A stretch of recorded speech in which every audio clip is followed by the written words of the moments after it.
napakahirap po pagmasdan. Kung kayo lang ang nag-vision, makikita nyo kung tatayo ko isang lugar, makikita nyo kung anong mga reaksyon ng mga tao, kung paano yung libayanig yung dagat pag usok ng, makita mo yung pag-ano ng apoy, na even though may tubig na, lumalaban ng apoy. Mahirap po kasi mahirap pagmasdan.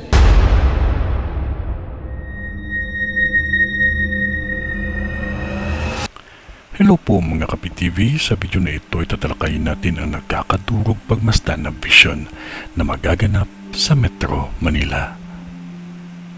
Pero kung ikaw ay hindi pa nakasubscribe sa aking channel, baka naman.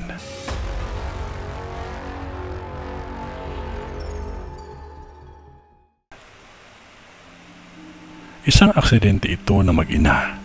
Lalaki ang bata at may katangkaran ang ina.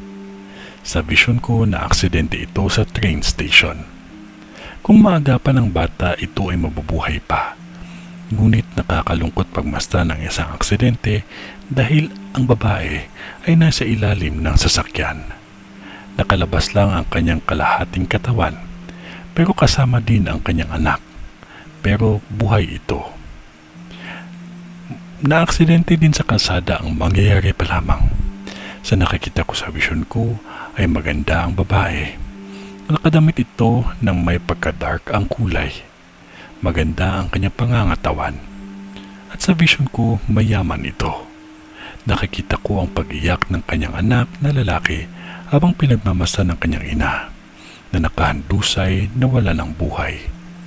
Sa vision ko naipit sila sa isang sitwasyon na kailangan nilang bumaba na. Pero wala ng oras kaya naabutan ng aksidente o matatawag ko na trahedya. Sa nakikita ko sa vision ko, kilala ang pamilya ng biktima. Maging maingat lamang sa bawat galaw natin at huwag makalimot ang manalangin bago lumabas ng bahay. Nang sa ganun tayo ay gabayan ng Diyos. Manalangin at maging maingat lamang sa bawat araw.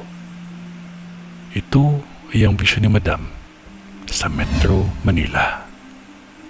Sa ngalan ng Diyos Ama, ng Diyos Anak, at ng Diyos Espiritu Santo.